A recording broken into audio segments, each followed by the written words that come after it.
اور یہ تیسرا فتنہ جو اب پچھلی 1-2 صدی سے پروان زیادہ چڑھ رہا ہے، یہ ہے انکار حدیث۔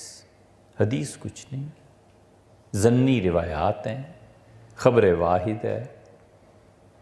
جس کو یہ بھی خبر واحد کی ڈیفینیشن بھی نہیں نا پتا، وہ اس پہ پوری کتاب لکھنے کو تیار ہے۔ کسی نے عیادت کے لیے گئے تو وہ بیچارے بہت ہی سادہ تھے، ایسے سادہ کہ فرمایا کہ تم آئے ہو تو یہ کینسر ہوتا کیا ہے؟ عرض کیا کہ وہ جو سرطان پچھلے زمانوں میں اسے کہتے تھے یہ وہی چیز ہے۔ اچھا اور کیا بتائیں حضرت، یہ تو ڈاکٹر بتا سکتے ہیں۔ تو شکایت کی کسی سے کہ وہ آیا تھا اور دیکھو ویسے تو اتنی تقریریں اور اسے پتہ ہی نہیں کینسر ہے، اب کیا عرض کریں؟ اب کینسر کے کیا بتائیں کیا چیز ہے، کتنی قسمیں ہیں، کتنی دوائیاں ہیں، یہ شوکت خانم والے جانتے ہوں گے، ہمیں کیا معلوم، ڈاکٹرز جانتے ہوں گے۔ تو جسے خبر واحد اور ظن اور یقین کا بھی نہیں پتا، وہ بھی لگا ہوا ہے حدیث کیسے ہے اور حدیث ایسے اور ایسے۔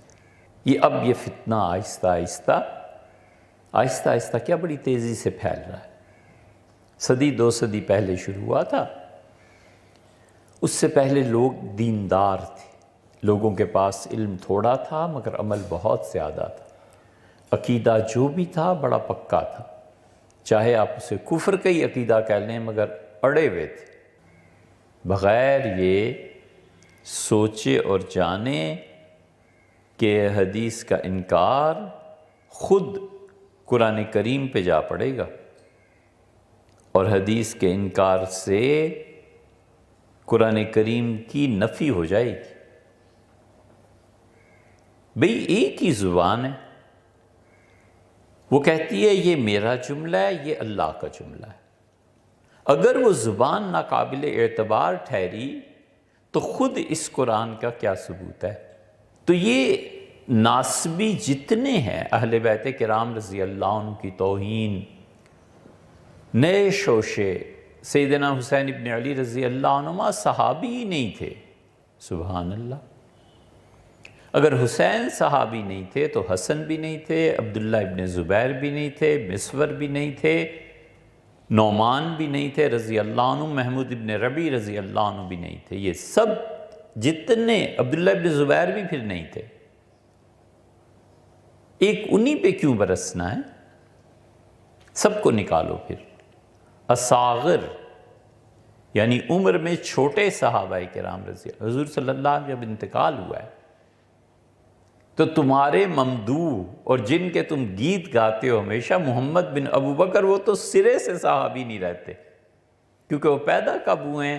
حضور صلی اللہ علیہ وسلم آخری حج پہ تشریف لے گئے ہیں، آپ کی وفات سے 3 مہینے پہلے محمد بن ابو بکر کی ولادت ہوئی ہے۔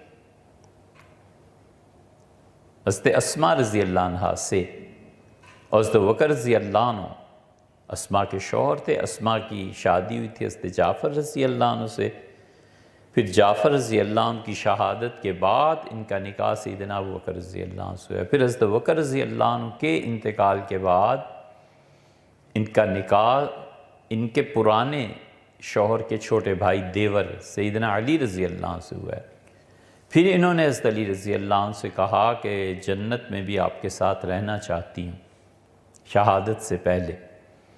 تو سیدنا علی رضی اللہ عنہ پھر ان سے کہا تھا کہ اگر یہ خواہش ہو اور تمہیں ایسا تعلق ہے تو پھر میرے بعد شادی نہ کرنا۔